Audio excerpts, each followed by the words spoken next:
imitating the Prophet ﷺ, learning more about him, and taking on the character traits that he embodied and lived, and to live it, for the person to live it himself the way he did, sallallahu alayhi wa alihi wa sahbihi wa sallam.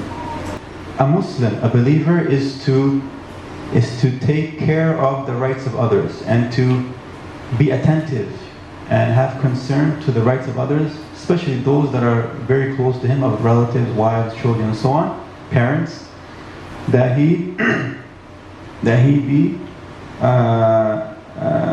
caring and concerning for their rights.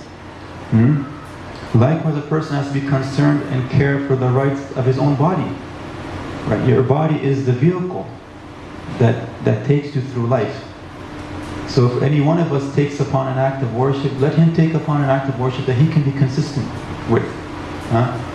If my capacity is to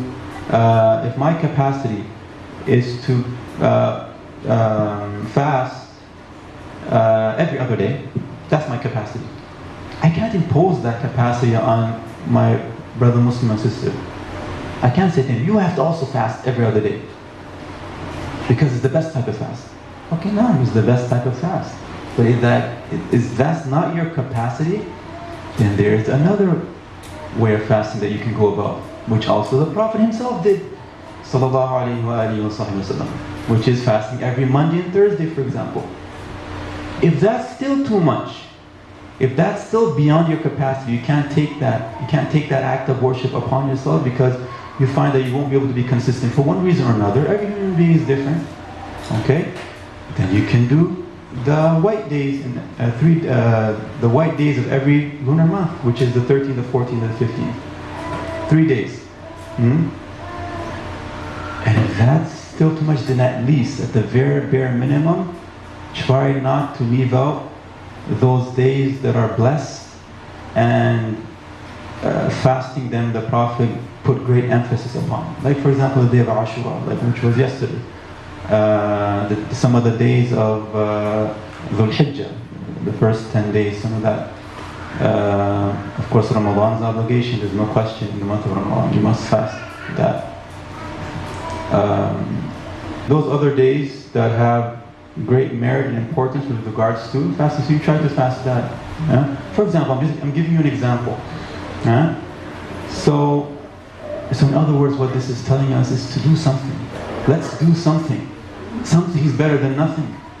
Let's take upon ourselves acts of worship that we can hold on to and stay steadfast to until we die, until the end of our lives, inshallah ta'ala. In all categories of worship, whether it be fasting, whether it be praying, whether it be sadaqah, for personal wealth, whether it be service to the community or helping people out, that we should attempt to take some portion of every group of these categories and other categories, recitation of Quran, for example, so that we don't deprive ourselves of acts of worship. So that we don't do making dhikr, take a certain portion of it. And so when we do that, when we take some of these acts of a portion of each category of these acts of worship, we take it upon ourselves to engage in them to our own capacity, by which we can stay consistent to, then the doors of khairat are open for us, inshallah. Allah opens doors of khairat for us with sidq and ikhlas and real desire to get reward from Allah and attain His acceptance. Then Allah opens doors of khairat for us, and things are facilitated. Forgiveness is granted. Ease is made. Things are made easy, inshallah ta'ala. And so Allah subhanahu wa ta'ala allows for that, inshallah. We have to do our end. We have to hold to our end of the deal, quote unquote. And so we have to know our capacity, and we should take upon acts of worship to the extent that we can handle and stay consistent to. And Allah subhanahu wa ta'ala, inshallah, will make it easy for us